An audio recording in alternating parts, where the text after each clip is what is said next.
tanda dari tanda-tanda kecintaan Allah Subhanahu wa taala kepada hamba-Nya. Kenapa saya ingin membahas masalah ini? Karena ada istilah para ulama, laisa sya'nu an tuhib walakinna sya'na an tuhab. Bukanlah sebuah perkara itu bagaimana Anda mencintai, tetapi bagaimana Anda bisa dicintai. Mencintai belum tentu dicintai. Makanya orang Arab sering mengatakan kullu yadda'in waslan bil laila wal laila lam tukir waslan bidzaka. Semua orang bisa mengaku cinta kepada Laila, tapi belum tentu Laila cinta dengan kita. Semua boleh mengatakan saya cinta kepada Allah, cinta kepada Rasulullah. Apakah Allah dan Rasulnya cinta kepada kita? Dan yang paling penting bukan bagaimana caranya kita mengklaim kita cinta kepada Allah, tapi bagaimana kita meraih kecintaan Allah kepada kita. Itu yang paling penting. Betapa banyak di antara kaum muslimin yang mengaku mencintai Rasul contohnya, tapi mendatangkan dengan perkara-perkara yang tidak dicontohkan Rasul. Apakah kemudian Rasul cinta kepada kita kalau seandainya Rasul hadir hari ini? Belum tentu. Makanya pembahasan ini sangat penting, karena pembahasan bicara tentang keselamatan kita fid dunya wal akhirah. Ma'asyiral muslimin yang dimuliakan Allah Subhanahu wa taala, kenapa kita harus mencintai Allah Subhanahu wa taala? Dan apa konsekuensinya ketika Allah cinta dengan kita? Kenapa kita harus mencintai Allah Subhanahu wa taala? Karena Allah yang telah menciptakan kita, Allah yang telah memberikan rizki kepada kita. Sudah wajar kita harus mencintai Allah. Kenapa kita harus mencintai Allah Subhanahu wa taala?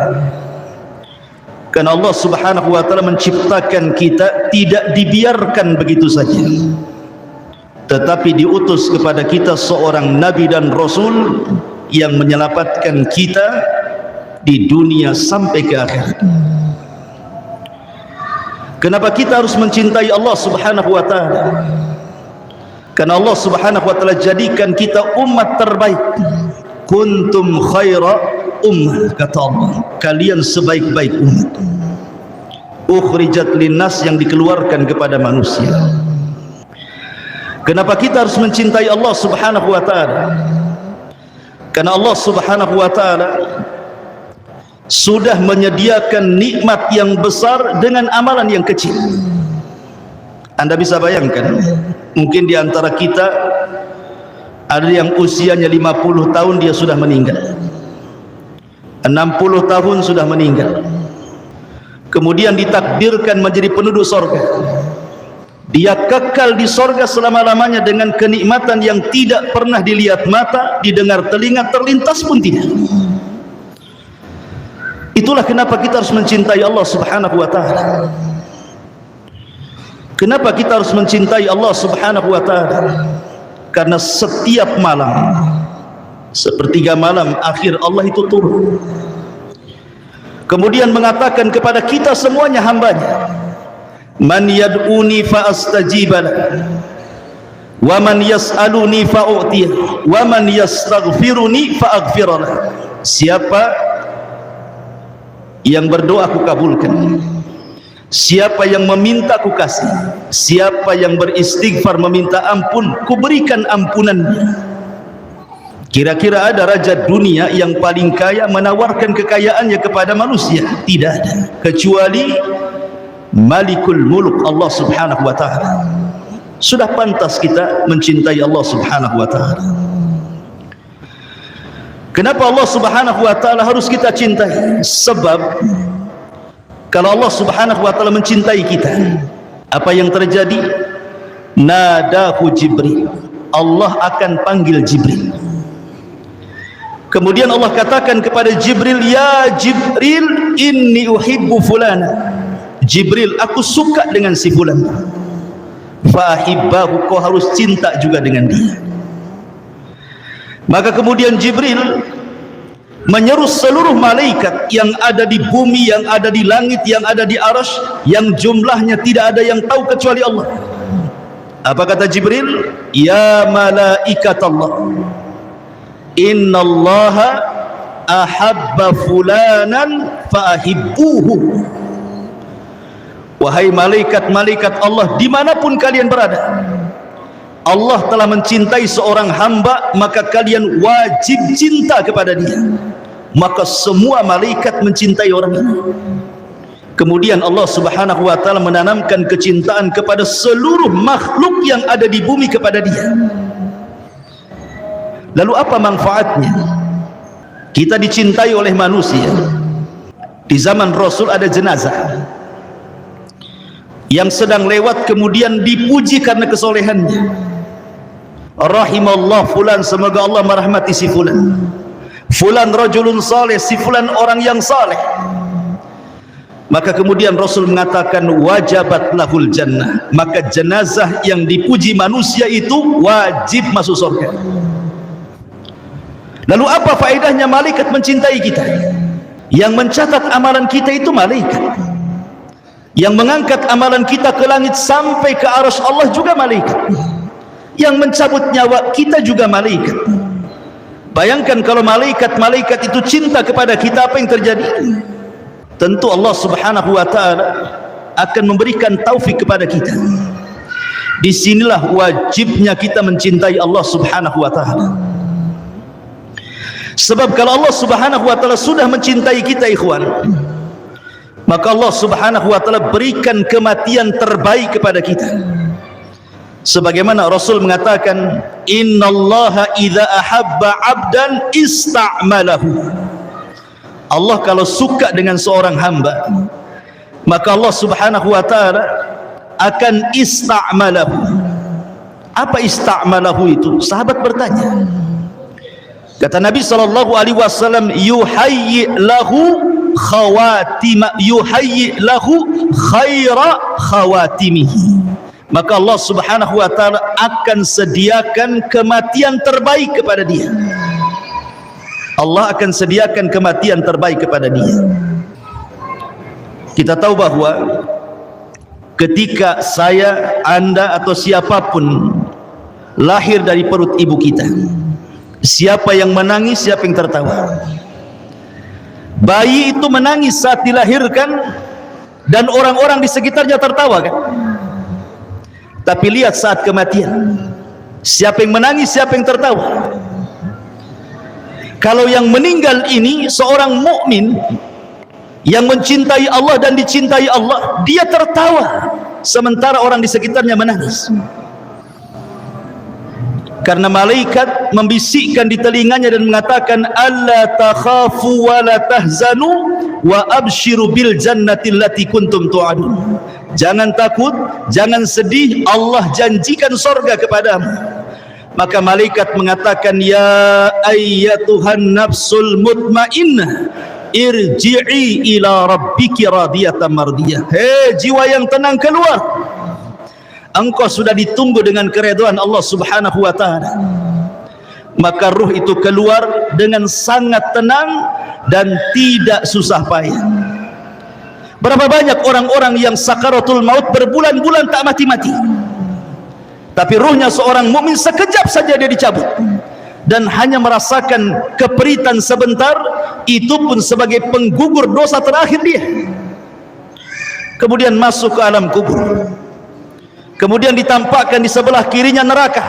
Dia pun ketakutan, tapi malaikat mengatakan, itu bukan tempatmu. Kemudian Allah Subhanahu wa taala tampakkan di sebelah kanan sorga. Kemudian dia pun mengatakan, ya Rabb aqimis sa'ah, ya Rabb tegakkan kiamat supaya aku bisa masuk ke istanaku dan berjumpa dengan keluargaku. Tapi Allah Subhanahu wa taala katakan belum waktunya, kiamat masih panjang. Nam naumatal arush, sebaiknya kau tertidurlah sebagaimana tidurnya pengantin baru. Kemudian dia tidur dengan nyenyak, tiba-tiba kiamat sudah dibangkitkan. Begitulah orang-orang yang mencintai Allah dan dicintai Allah Subhanahu wa taala. Namun apa tandanya? Apa tanda-tandanya bahwa Allah Subhanahu wa taala mencintai seorang hamba, mencintai kita semua? Apa tandanya? Saya akan sebutkan secara ringkas 20 tanda Allah Subhanahu wa taala mencintai kita sebagai hambanya. Yang pertama, tadi saya sudah katakan bahwa apabila Allah Subhanahu wa taala mencintai kita, maka Allah Subhanahu wa taala akan tanamkan kepada seluruh manusia, bahkan bukan manusia, semua malaikat cinta kepada kita. Allah yang tanamkan itu. Malaikat cinta dengan kita, dan semua hamba Allah yang ada di bumi suka dengan kita. Dan itu disebutkan pada hadis yang sudah saya katakan tadi, hadis tentang apabila Allah mencintai seorang hamba, maka Allah panggil Jibril dan mengatakan, ya Jibril, aku suka dengan si fulan, kau harus suka juga dengan dia. Maka Jibril kemudian mengatakan kepada seluruh malaikat, Allah mencintai si fulan, kalian semua harus cinta kepada si fulan. Maka semua malaikat cinta kepada si fulan, dan Allah tanamkan kecintaan kepada penduduk bumi untuk mencintainya. Yang kedua, tanda Allah Subhanahu wa taala mencintai kita adalah kita dicintakan mendengarkan Al-Quran. Kita dicintakan mendengarkan Al-Quran.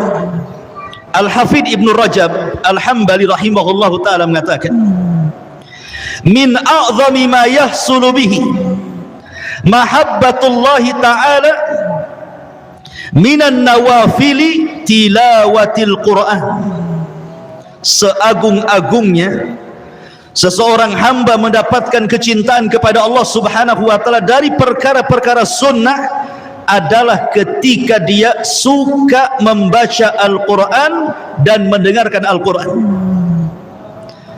Terkadang orang membaca Al-Quran pada waktu-waktu tertentu mungkin kurang berasa, tapi ketika mendengarkan Al-Quran dengan suara yang baik, yang indah, penuh dengan tajwid, tahsin, dan juga baiknya makharijul huruf, ternyata baru terasa ke hati. Makanya Nabi SAW pernah memanggil siapa? Abdullah ibn Mas'ud, dan mengatakan, iqra alayyal Quran, hei Abdullah, bacakan kepadaku Quran. Kata Abdullah ibn Mas'ud radhiyallahu anhu mengatakan, Rasul, Quran ini turun kepadamu, macam mana aku akan membaca Quran untukmu? Maka Rasul mengatakan, sudah, bacakan saja. Maka kemudian Abdullah ibn Mas'ud membaca surah An-Nisa sampai kepada ayat, fakaifa idza ji'na min kulli ummatin bisyahid wa ji'na bika ala haula'i syahida. Kata Rasul, hasbuk, cukup. Karena ayat itu menyinggung Rasul. Rasul sedih pada hari kiamat akan menjadi saksi bagi seluruh umatnya. Maka Rasul menangis dan mengatakan, hasbuka ya ibn Mas'ud, cukup wahai Abdullah ibn Mas'ud. Terkadang kita juga bukan hanya sekedar membaca Quran, perlu juga kita mendengarkan supaya lebih masuk ke sanubari kita. Kemudian yang ketiga, takabbul an-nushi wa amalun bisunnati, mudah menerima nasihat dan mudah untuk mengamalkan sunnah Nabi. Tanda Allah Subhanahu wa ta'ala cinta kepada kita, maka kita mudah menerima nasihat dan mudah melaksanakan sunnah Nabi. Syekhul Islam Ibn Taimiyah rahimahullahu ta'ala pernah mengatakan, di zaman Rasul ada orang-orang yang mengklaim, mengaku cinta kepada Allah. Jadi ada sekelompok orang, kata Syekhul Islam, di zaman Rasul ngaku-ngaku cinta kepada Allah. Maka Allah Subhanahu wa ta'ala uji mereka dengan menurunkan surah Al-Imran 31. Qul, katakan ya Muhammad kepada mereka, in kuntum tuhibbunallah, kalau kalian betul-betul mencintai Allah, fattabi'uni, ikuti sunnahku. yuhibbukumullah, maka Allah pasti cinta kepada kalian. Kalau seseorang kemudian mengklaim mencintai Allah, tiba-tiba kemudian dia berlaku bid'ah, menyelisih sunnah Nabi SAW, maka itu bukan tanda Allah sayang dengan dia. Karena tanda cinta Allah dengan kita itu kalau kita suka dengan sunnah Nabi. Karena syarat meraih kecintaan Allah itu adalah dengan cara mengikuti sunnah Nabi SAW. Karena kecintaan tidak bisa hanya di lisan saja, tapi kecintaan itu harus dari lubuk hati yang paling dalam, kemudian dipraktekkan lewat lisan dan badan kita. Abu Talib, orang yang sangat mencintai Nabi. Siapa yang lebih berjasa dalam perjuangan dakwah Nabi melebihi Abu Talib? Coba. Abu Talib itu menyerahkan nyawanya untuk membantu Nabi karena sayangnya dengan Nabi. Tetapi apakah cintanya Abu Talib bermanfaat? Tidak juga. Abu Talib tetap masuk neraka walaupun mendapatkan syafaat khusus Nabi, dan dia tidak pernah keluar dari neraka, tetapi azabnya diringankan gitu saja. Cinta Abu Talib tertolak dan tetap harus masuk neraka. Kenapa? Karena Abu Talib tidak pernah masuk Islam. Kemudian juga sebaliknya orang-orang munafik di zaman Nabi SAW, Abdullah ibn Ubay ibn Salul dan juga gerombolannya, orang-orangnya, mereka berpura-pura cinta di hadapan Rasul. Lisannya mengatakan, ya Rasulullah, inni uhibbuk, saya cinta dengan kamu, tapi hatinya penuh dengan kebencian. Masuk surga? Tidak. Allah turunkan kepada Abdullah ibn Ubay ibn Salul, innal munafikina fi darkil asfali minan nar. Orang-orang munafik itu akan diletakkan di intip neraka yang paling dalam. Percuma kecintaannya. Karena kecintaan kepada Allah Subhanahu wa taala mengharuskan kecintaan kita kepada Rasul, dan kecintaan kita kepada Rasul mengharuskan mencintai sunnah-sunnahnya dan membenci orang-orang yang menyelisih sunnahnya. Kemudian yang keempat, tanda Allah cinta dengan kita, maka pasti Allah akan memberikan ujian kepada kita. Karena bagaimanapun seseorang itu kan harus diuji. Seperti Anda punya murid-murid, apakah orang ini cerdas atau orang ini bodoh, kita uji. Maka Allah Subhanahu wa taala juga sama. Apakah kecintaan Anda itu shadiq, jujur, ataukah kecintaan Anda ini hanya dusta saja? Maka Allah uji dengan berbagai macam bala, ujian. Terkadang diuji dengan sakit, terkadang diuji dengan ekonomi, diuji dengan keluarga, diuji dengan manusia, diuji dengan macam-macam ujian.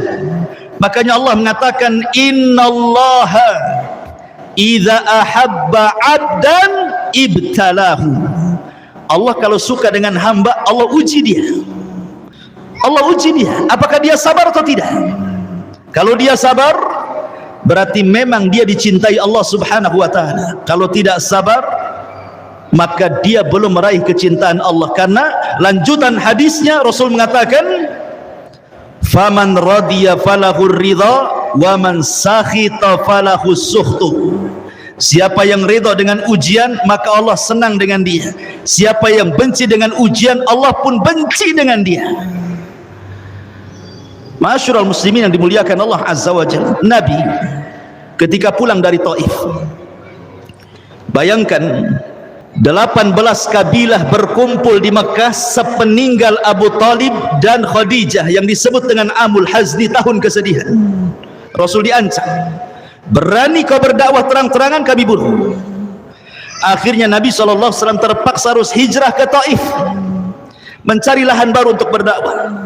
Sampai di Taif, rupanya orang Taif lebih ganas dibandingkan orang Mekah. Baru sampai sudah dilempari batu, diusir. Di perjalanan Nabi SAW, apa yang dilakukan? Berdoa kepada Allah, Allahumma ashku ilaika dha'fi quwwati. Ya Allah, aku mengadu kepadamu atas kelemahanku dan atas sedikitnya kemampuanku untuk mendakwai mereka. Yang ingin saya katakan, akhir daripada doa Nabi SAW, illam takun alayya sakhatun fala ubali. Ya Rabb, jika perlakuan orang-orang Taif yang melempari aku itu Jika perlakuan orang Taif yang mencaci maki aku, yang mengusir aku bukan bagian daripada azab yang kau timpakan kepada aku, tidak ada masalah. Silahkan orang mau melempari aku, mencaci maki, merendahkan, mengusir, silahkan, asal ini bukan dalam bentuk azabmu kepada aku. Saya tidak peduli. Yang jelas rahmat masih luas diberikan kepada aku. Kalau orang mendapatkan ujian, dia bicara seperti itu, tenang ikhwan. Anda diuji dengan ekonomi, Anda diuji dengan penyakit, Anda diuji dengan keluarga, Anda katakan kepada Allah, ya Rabb, kalau ujian ini bukan azab, nggak ada masalah, silahkan kau uji aku. Tapi kalau ujian ini azab, na'udzubillah, kita berlindung kepada Allah subhanahu wa ta'ala. Kemudian yang nomor 5, husnul khatimah. Tanda Allah subhanahu wa ta'ala cinta kepada kita, maka Allah akhiri kehidupan kita dengan kehidupan yang baik. Kemudian yang nomor 6, tanda Allah subhanahu wa ta'ala cinta kepada kita, maka kita akan berlaku zuhud. Tahu zuhud? Kata Hasan Al-Basri rahimahullahu ta'ala, zuhud itu artinya meletakkan kekayaan di tangan, tidak meletakkan dunia di hati. Kata Hasan Al-Basri, saya ulangi, makna zuhud itu artinya meletakkan dunia di tangan kita, tidak meletakkan dunia di hati kita. Jadi dunia itu hanya sebatas di tangan. Terkadang dia datang ke tangan, dia pergi dari tangan, dia tidak pernah masuk ke dalam hati. Ketika kemudian kita bisa melakukan keyakinan seperti ini, bahwa dunia itu hanya di tangan, maka apabila datang dunia ke tangan, kita tidak terlalu senang. Apabila dunia pergi dari tangan pun, kita tidak terlalu sedih. Kenapa? Karena tidak masuk dalam hati. Dunia itu hanya berpindah-pindah tangan saja. Itulah zuhud artinya. Dan Nabi SAW pernah ditanya, ya Rasulullah, tunjukkan kepadaku amalan yang bisa Allah cinta dengan aku dan manusia pun cinta dengan aku. Maka sahabat mengatakan pertanyaan seperti itu, kata Rasul, izhad fid dunya yuhibbukallah, wazhad fima indan nas yuhibbukan nas. Zuhudlah terhadap dunia, Allah cinta dengan kamu. Zuhudlah kepada manusia, manusia cinta dengan kamu. Kemudian yang nomor 7, mahabbatu liqa Allah, berusaha untuk rindu berjumpa dengan Allah. Perjumpaan kita dengan Allah itu 4 kali, 2 di dunia dan 2 di akhirat. Ingat, perjumpaan kita dengan Allah itu 4 kali, 2 di dunia dan 2 di akhirat. 1 saat Anda sholat. Ketika kita sholat itu kita sedang berjumpa dengan Allah. Mana dalilnya? Allah mengatakan dalam Al-Quran, wa innaha lakabiratun illa alal khashi'in alladzina yadhunnuna annahum mulaqu rabbihim. Sesungguhnya sholat itu berat kecuali bagi orang-orang yang khusyuk. Siapa orang yang khusyuk? Orang yang yakin dia sedang berjumpa dengan Allah. Ini perjumpaan yang pertama. Perjumpaan yang kedua, saat ruh dicabut. Saat ruh kita dicabut, kemudian dibawa oleh malaikat, rusulul maut, dibawa ke langit pertama, ketiga, keempat, sampai ketujuh, kemudian berjumpa dengan Allah. Kemudian Allah katakan, kembalikan ruhnya ke dalam jasad, naikkan catatannya sampai ke Iliyin. Kemudian yang ketiga, saat berada di padang mahsyar, wa jaa rabbuka wal malaku saffan saffah. Rabb datang, malaikat bersaf-saf. Disitulah kita akan berjumpa dengan Allah. Dan yang paling terakhir, berjumpanya kita dengan Allah kelak di sorga. Kita mampu memandang wajah Allah, dan itu nikmat yang paling besar, melebihi nikmat sorga itu sendiri, memandang wajah Allah subhanahu wa ta'ala. Lalu apa maknanya? Hadis Nabi SAW, man ahabba liqa Allah ahabballahu liqa'ah. Siapa yang senang berjumpa dengan Allah, Allah senang berjumpa dengan dia. Siapa yang benci berjumpa dengan Allah, Allah benci berjumpa dengan dia. Aisyah radhiyallahu anha bertanya kepada Nabi SAW, apa maksudnya? Maka Nabi SAW mengatakan, seorang mukmin apabila dihabar gembirakan dengan rahmat Allah, dengan keridhaan Allah, dengan surga Allah, apabila seorang mukmin ini diingatkan tentang surga, tentang rahmat, tentang redha, maka dia senang ingin berjumpa dengan Allah. Kapan saya meninggal, kapan saya berjumpa dengan Allah? Tapi orang kafir, kalau diingatkan dengan perkara-perkara tersebut, maka dia tidak suka, maka Allah pun tidak suka dengan dia. Atau dengan kata lain, kata para ulama, kalau seandainya kehidupan kita ini kita investasikan untuk akhirat, umpamanya di dunia kita diluaskan rezekinya, saya ingin membangun rumah di akhirat, dia bangun masjid di dunia. Dia ingin membangun taman-taman di sorga, dia pun perbanyak zikir di dunia. Dia pun ingin mendapatkan istana-istana di sorga, dia pun membaca amalan-amalan yang bisa membangunkan istana untuk kita di sorga. Maka saat kematiannya, dia akan cinta berjumpa dengan Allah. Kenapa? Karena dia sudah investasi di sorga, dia ingin mengambil keuntungannya. Tapi kalau orang ini kemudian investasinya di dunia, tidak ada hartanya diinfakkan ke yang lainnya, hanya untuk poya-poya, bangun rumah besar-besar, beli kendaraan mewah-mewah, tidak ada untuk ibadah sedikit pun, maka saat kematiannya dia akan benci berjumpa dengan Allah. Kenapa? Karena dia harus meninggalkan rumahnya, meninggalkan kebunnya, meninggalkan mobilnya, meninggalkan ATM-nya, meninggalkan macam-macam. Akhirnya tidak mau pergi dia, tapi tetap dia pun harus mati. Ini yang ketujuh. Yang kedelapan, at-taufiq ila amalin salih. Tanda Allah cinta kepada kita, Allah berikan taufik kita ini rajin beramal saleh, mudah qiyamul lail, mudah sedekah, mudah baca Quran, mudah thalabul ilmi, mudah dimudahkan oleh Allah segalanya, tidak malas dalam beribadah. Sebagaimana Nabi SAW mengatakan, idza ahabballahu 'abdan assalahu, apabila Allah mencintai seorang hamba, maka Allah akan berikan kenikmatan kepadanya. Sahabat bertanya, apa maksudnya kenikmatan itu wahai Rasul?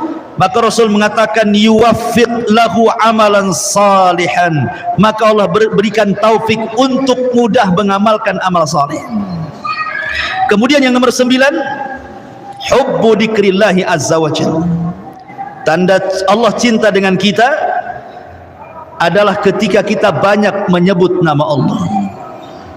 Disebutkan oleh Al-Hafidh Ibnu Rajab Al-Hambali rahimahullahu ta'ala, dia mengatakan, minal a'malil lati tusilu ila mahabbatillahi ta'ala wa hiya min a'zami alamatil muhibbin kathratu dzikrillahi azza wa jalla. Kata Imam Ibnu Rajab Al-Hambali dalam kitabnya Fathul Bari, dia mengatakan, dari amalan-amalan yang mudah mengantarkan manusia kepada kecintaan kepada Allah, dan ini sebesar-besarnya alamat, adalah orang-orang yang suka memperbanyak zikrullah, berzikir kepada Allah. Ikhwan, kalau antum cinta kepada seseorang, pasti antum akan menyebut-nyebut seseorang itu, memuji seseorang itu. Maka kalau kita cinta dengan Allah, harusnya kita suka menyebut-nyebut nama-namanya, memuji nama-namanya, berzikir kepada Allah, karena itu tanda di mana Allah mencintai kita. Lisan kita dimudahkan berzikir. Kemudian yang nomor 10, taufiq li khidmatin nasi wa i'anatihim wa tafriji qurabihim. Tanda Allah cinta dengan kita adalah kita dimudahkan menolong orang. Mudah kita nolong orang, itu mudah sekali. Harta yang kita berikan kepada orang, tidak pernah ada kebakhilan dalam hatinya. Senang dia membantu orang, membantu fuqara, membantu fakir miskin, membantu anak yatim, membantu orang yang kesulitan, mudah bagi dia. Tidak ada kepelitan dalam hartanya. Nabi SAW pernah mengatakan, Rasul pernah ditanya oleh seorang sahabat, ya Rasulullah, ayyun nas ahabba ilallah. Rasul, manusia yang paling dicintai Allah itu seperti apa? Maka Rasul mengatakan ahabbun nas ilallahi anfa'uhum linnas. Manusia yang paling dicintai Allah adalah manusia yang paling banyak bermanfaat kepada manusia. Coba anak-anak itu bisa ditenangkan ya. Baik. Jadi kemudian lanjut hadisnya, Nabi mengatakan wa ahabbul a'mal ilallah sururun tudkhiluhu ala muslim. Dan amalan yang paling dicintai Allah adalah Anda memasukkan kebahagiaan kepada hati seorang mukmin. Ikhwan, ibadah yang paling afdal itu disebutkan para ulama adalah jabrul qulub. Antum tahu jabrul qulub? Jabrul qulub itu artinya menutup kesedihan orang. Dan yang paling afdal adalah menutup kesedihan orang tua. Yang paling utama sebelum menutup kesedihan orang lain, tutup kesedihan orang tua. Kisah Nabi Yusuf alaihi salatu wassalam. Ketika Yusuf alaihi salatu wassalam memboyong ayahandanya, saudara-saudaranya yang sudah pernah menyakitinya, memasukkan dia ke sumur, kemana? Ke Mesir. Kemudian Yusuf menceritakan kepada bapaknya kenapa dia sampai di Mesir. Yusuf hanya mengatakan bahwa penjaralah yang menjadikan aku seperti ini.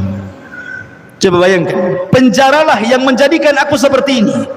Yusuf tidak menceritakan kejahatan saudaranya, tidak mengatakan wahai ayahku, orang ini loh saudara-saudaraku yang masukkan aku ke sumur, akhirnya aku dibawa pedagang. Enggak, Yusuf tidak pernah menceritakan, padahal Yusuf manusia juga kan begitu. Yusuf hanya menceritakan soal penjara. Ini menunjukkan apa? Dia jaga hati bapaknya. Itulah namanya jabrul qulub namanya. Terkadang kita ini tidak pandai untuk menutup jabrul qulub, hati orang lain itu.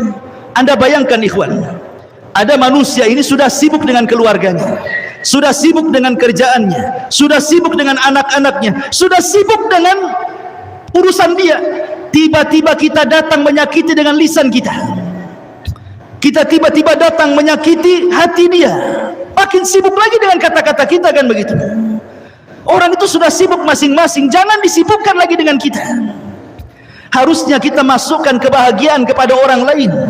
Karena itu sebaik-baiknya amal, bahkan amalan yang paling dicintai Allah Subhanahu wa taala, kata Rasul, sururun tudkhiluhu ala qalbil muslim. Rasa senang yang dimasukkan ke hati seorang muslim.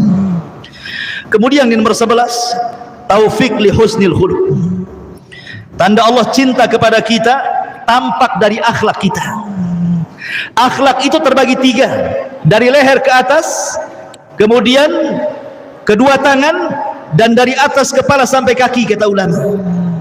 Saya ulangi, akhlak itu ada 3, leher ke atas, dari atas kepala sampai kaki, dan kedua tangan. Maksudnya apa? Leher ke atas, leher ke atas ini ada lisan, dia tidak mengucapkan kecuali yang santun. Dia punya mata, tidak pernah melotot kepada orang. Dia punya telinga, tidak mendengar kecuali yang halal. Dan dia tidak pernah akalnya kemudian memikirkan sesuatu yang jahat. Kemudian tangan, suka membantu orang, ringan tangan. Kemudian dari atas kepala sampai kaki, kalau dia bicara dengan orang, dia tidak menghadap tempat lain, dia hadapkan kepada orang yang diajak bicara, walaupun dia lebih rendah daripada kita. Itu akhlak, kata ulama. Kalau kita bisa melakukan 3 hal ini, maka Anda berakhlak. Dan akhlak itu tanda Allah cinta dengan kita. Kemudian yang nomor 12, taufik ila fi'lil faraid wan nawafil. Tanda Allah cinta kepada kita, kita suka melaksanakan yang wajib dan tidak berhenti dari yang sunnah. Dalam hadis qudsi, Allah Subhanahu wa taala berfirman, "Man 'adali waliyan faqad adzantuhu bil harbi." Siapa yang memusuhi waliku, maka dia telah mengumumkan perang denganku, kata Allah. Kemudian kata Allah dalam hadis qudsinya, "Wa ma taqarraba 'abdi bi syai'in ahabbu ilayya mimma aftaradtuhu alaihi wa ma yazalu abdi yataqarrabu bin nawafil hatta uhibbahu fa idza ahbabtuhu kuntu sam'ahu alladhi yasma'u bihi wa basarahu alladhi yabsiru bihi wa yadahu allati yabtishu biha wa rijlahu allati yamshi biha wala in sa'alani la utiyanna wala in ista'adzani la uidzanna. Apa artinya? Allah mengatakan, tidaklah seorang hamba melakukan sesuatu yang paling aku cintai melebihi melaksanakan yang wajib. Dan apabila hamba ini menambah dengan yang sunnah dan tidak berhenti, karena bahasanya yataqarrab fi'lul mudhari'. Fi'il mudhari' itu maknanya hal wal mustaqbal, artinya terus menerus melaksanakan sunnah, rawatibnya, duhanya, qiyamul lailnya, puasa Seninnya, Daudnya, dan begitu seterusnya, sampai lama-lama aku suka dengan dia, kata Allah. Dan kalau aku suka dengan dia, aku yang akan jadi pendengarannya, jadi penglihatannya, jadi tangannya, jadi kakinya. Kalau dia minta ku kasih, kalau dia minta perlindungan, pasti ku lindungi. Luar biasa. Itu tanda cinta Allah kepada kita. Kemudian yang nomor 13, hubbul mu'min lillah. Tanda cinta Allah kepada kita, kalau kita mencintai saudara kita, tidak mencintai kecuali karena Allah, dan tidak membenci kecuali karena Allah. Nabi SAW pernah mengatakan, dahulu ada seseorang yang pergi berziarah kepada saudaranya yang jauh nun di sana, saudaranya itu tempatnya jauh sekali. Kemudian Allah utus malaikat untuk mengikuti orang ini. Kemana orang ini pergi? Kemudian dicegat di tengah jalan oleh malaikat dan ditanya, mau kemana engkau pergi? Dia mengatakan, aku ingin ke saudaraku, temanku di sana. Kemudian malaikat yang menjelma manusia bertanya, apakah karena ada bisnis kau ke sana? Apakah karena ada urusan dunia kau ke sana? Apakah karena ada urusan lain kau ke sana? Orang ini mengatakan, tidak, aku ke sana lillah, karena Allah ingin ziarah kepada dia saja. Maka apa kata malaikat?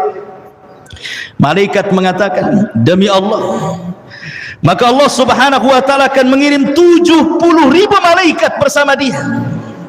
Kemudian karena dia mengatakan, aku menziarahi dia karena cinta kepadanya, maka saksikanlah Allah cinta dengan kamu.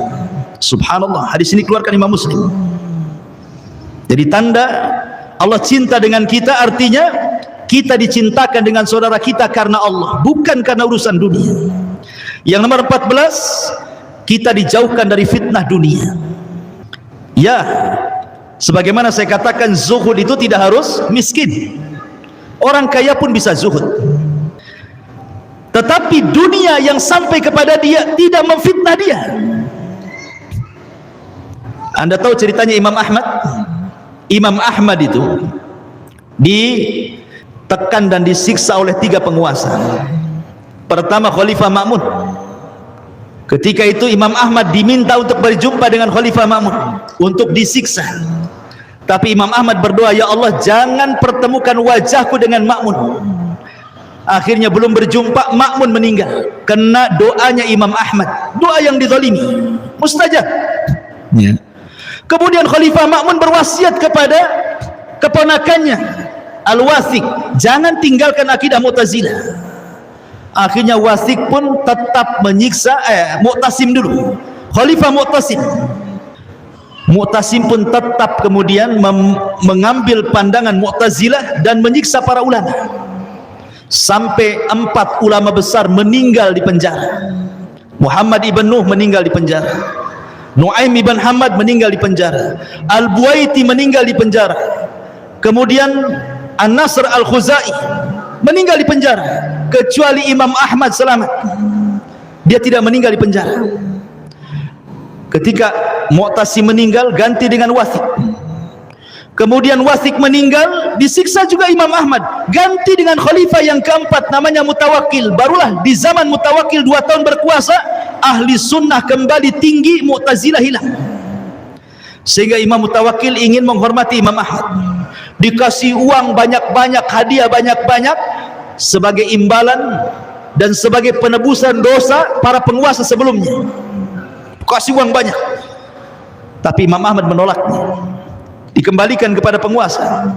Kenapa? Kata Imam Ahmad, hadiah ini lebih jahat fitnahnya dibandingkan aku masuk penjara, kata. Itulah Imam Ahmad. Ya. Tetapi bukan berarti kemudian zuhud dan wara itu diartikan kita harus menjauh dari dunia. Tidak. Sufyan Ats-Tsauri itu orang kaya. Sufyan Ats-Tsauri itu orang kaya raya, ulama kaya raya, dan dia percontohan orang zuhud. Dikatakan kepada Sufyan Ats-Tsauri, wahai Sufyan, engkau kan imamnya para orang-orang zuhud, kenapa kau kaya kali, katanya. Apa jawaban Sufyan Ats-Tsauri? Ya likai la atamandalu alal muluk, katanya. Kenapa saya harus kaya, kata Sufyan Ats-Tsauri?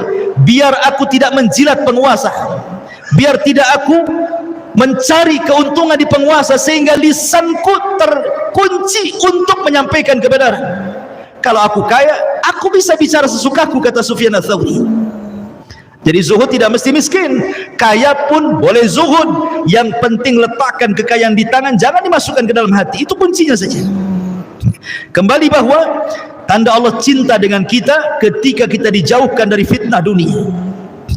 Kemudian yang nomor 14, tanda cinta Allah kepada kita, maka kita diilhamkan untuk mudah taubat, untuk mudah istighfar, dan tidak terus menerus melakukan dosa, sebagaimana perkataan Syekhul Islam Ibn Taimiyah rahimahullah taala, idza ahabballahu 'abdan alhamahu taubata wal istighfar wa lam yusiru ala dzunub.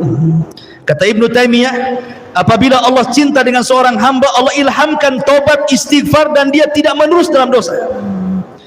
Kemudian yang nomor 16, Allah berikan taufik kepada dia sikap rifq wal lin, kelembutan, kesantunan, sebagaimana Rasul mengatakan, innallaha idza ahabba ahla baitin adkhala alaihimur rifq. Jadi kalau Allah cinta dengan satu keluarga, umpamanya keluarga kita dicintai Allah nih, apa yang terjadi? Allah akan tanamkan kelembutan dalam keluarga itu. Suaminya akan lembut sama istrinya, istrinya akan lembut sama suaminya, orang tuanya lembut kepada anaknya, anaknya lembut kepada orang tuanya. Begitulah tanda cinta. Tapi kalau seandainya dalam rumah tangga itu saling bertengkar, anaknya bermasalah, istrinya bermasalah, suaminya bermasalah, berarti ini bukan tanda Allah cinta dengan keluarga itu. Kemudian yang nomor 17, Allah akan berikan taufik di mana seseorang akan dimudahkan untuk meraih kekuatan iman. Sebagaimana Rasul mengatakan, sebagaimana Abdullah ibn Mas'ud radhiyallahu mengatakan, innallaha ta'ala qasama bainakum akhlaqakum kama qasama bainakum arzaqakum wa innallaha ta'ala yu'til mal man ahab wa ma la yuhib wa la yu'til iman illa man yuhib. Kata Abdullah ibn Mas'ud radhiyallahu an, Allah itu telah membagi akhlak-akhlak kalian sebagaimana Allah membagi rizki-rizki kalian. Dan Allah subhanahu wa ta'ala memberikan harta kepada orang yang dicintainya dan kepada orang yang tidak dicintainya. Subhanallah. Rupanya harta itu bukan tanda kebaikan. Orang banyak harta itu bukan tanda kebaikan. Kenapa? Karena harta itu diberikan kepada orang yang dicintai Allah ataupun orang yang dibenci Allah. Orang kafir kaya, orang Islam kaya. Namrud kaya, Sulaiman kaya. Abu Bakar kaya, Abu Lahab juga kaya. Qarun kaya. Jadi harta itu bersyarikat antara mukmin dan kafir. Tetapi kata Abdullah bin Mas'ud, wala yu'til iman illa man yuhib, dan tidaklah Allah memberikan iman kecuali kepada orang yang dicintainya saja.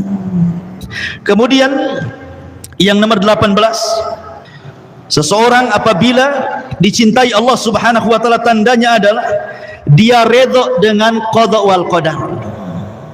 Redha dengan qada wal qadar. Karena ketika seseorang mendapatkan musibah, betapa banyak orang-orang yang tidak redha dengan qada dan qadar. Padahal tanda cinta Allah dengan kita itu kalau kita redha dengan qada dan qadar. Keputusan Allah itu sudah dicatat. Kalau hari ini saya mendapatkan musibah, memang sudah dicatat 500 tahun sebelum Allah menciptakan langit dan bumi. Mau apa? Ya.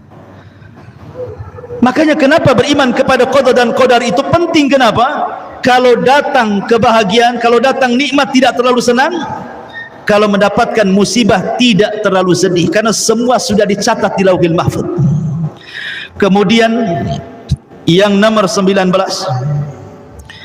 tanda cinta Allah kepada kita adalah tana'um bitta'ah, merasa lezat saat mengerjakan ketaatan.